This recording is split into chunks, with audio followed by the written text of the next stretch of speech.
Hi friends, నేను శ్రీనివాస్. ఈరోజు BS2లో నుండి కాల శ్రేణులు టైమ్ సిరీస్ అనేటటువంటి చాప్టర్లో నుండి ఎక్సైజ్ 1Aలో నుండి క్వశ్చన్ నెంబర్ 16 సాల్వ్ చేయబోతున్నాను. అయితే మనకి ఇక్కడ క్వశ్చన్ ఆల్రెడీ బోర్డ్ పైన రాయడం జరిగింది. So question number 16, construct a straight line trend for the following data by in the method of squares. కనిష్ట వర్గాల పద్ధతిని ఉపయోగించి దిగువ దత్తాంశానికి ప్రవృత్తి రేఖను సంధానింపుము అని అడగడం అయితే జరిగింది. ప్రవృత్తి రేఖ. సో ప్రవృత్తి రేఖను లెక్కించాలంటే దానికి సూత్రం ఏంటి అంటే YC equal to A plus BX, yield curve equal to A plus BX.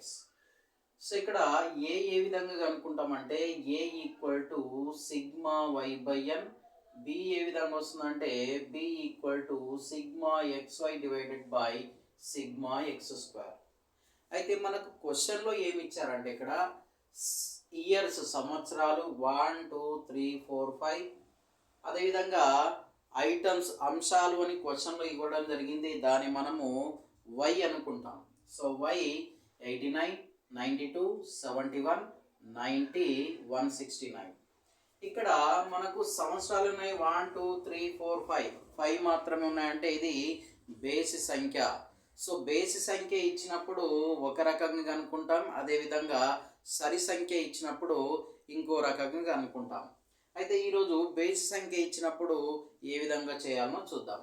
So ఇక్కడ మనకు లెక్కలో Y ఉంది అంటే మనకి ఏమొస్తుంది సిగ్మా Y. ఇక్కడి నుండి ఇక్కడ వరకు టోటల్ చేస్తే మనకి ఏమొస్తుంది 89 plus 92 plus 71 plus 90 plus 160 169. So ఈ మొత్తం కూడితే మనకి సిగ్మా Y ఈక్వల్ టు 511 వస్తుంది. సో ఇక్కడ n అంటే మనకి ఇచ్చినటువంటి ఇయర్స్, n ఈక్వల్ టు 5. ఇప్పుడు మనం ఏం కనుక్కుంటాం A equal to sigma Y. So sigma Y value is 511 divided by 5. So దీన్ని 5 చేత భాగించినట్టయితే మనకి ఎంత వస్తుందో చూద్దాం. 511 డివైడెడ్ బై 5. సో చేస్తే మనకి A ఈక్వల్ టు 102.2 వస్తుందండి.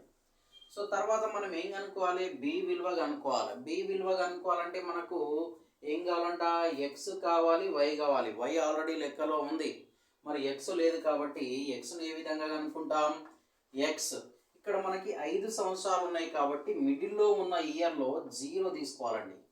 మిడిల్లో 0 తీసుకోవాలి. పైనకి వెళ్తే మైనస్ వాల్యూస్ వస్తాయి, కిందికి వస్తే ప్లస్ వాల్యూస్ వస్తాయి. సో పైనకి వెళ్తే -1 -2, సో కిందికి వచ్చినట్టయితే మనకి +1 +2 వస్తుందండి. ఓకే, సో ఇప్పుడు ఏం చేయాలి, మనము X ఇంటూ Y కనుక్కోవాలి. XY వస్తుంది, XY. సో ఇప్పుడు చూస్తే 89 ఇంటూ -2 ఎంత వస్తుంది అది, so -178. So -1 into 92 -92. So 0 into something 0, తర్వాత 1 ఇంటూ 90 ప్లస్ 90. నెక్స్ట్ ఇది 2 into 169. So that equal to 338 అండి. సో ఇప్పుడు ఏం చేయాలి, ఈ టోటల్ కూడా మనం తీసుకోవాలి. సో టోటల్ తీసుకుంటే మనకి ఎంత వస్తుందో చూద్దాం. 338 ప్లస్ 90 మైనస్ ఇది 0 లేదు వదిలేసేయండి, -92 -178. సో ఇక్కడ మనకి టోటల్ వచ్చేసి ఎంత వస్తుంది, ఈ మొత్తం కూడినట్టయితే సిగ్మా XY ఈక్వల్ టు 158 వస్తుందండి. సో తర్వాత మనకి ఏం కావాలి, X² కావాలి, X². So X² equal to already X ఉంది, X ఇంటూ X చేస్తే మనకి X² వస్తుంది కాబట్టి -2 ఇంటూ -2. సో మనకి ఎంత వస్తుంది +4. సో -1 ఇంటూ -1 1 అండి, 1. So 0 into 0 0, 1 into 1 1, so 2 into 2 4. So sigma X square విలువ ఎంత వస్తుందో చూద్దాం. 4 5 6 10 అండి. సో ఇప్పుడు మనం ఏం చేయాలి, ఇక్కడ బి కనుక్కోవాలి. బి కనుక్కోవాలంటే B equal to sigma XY.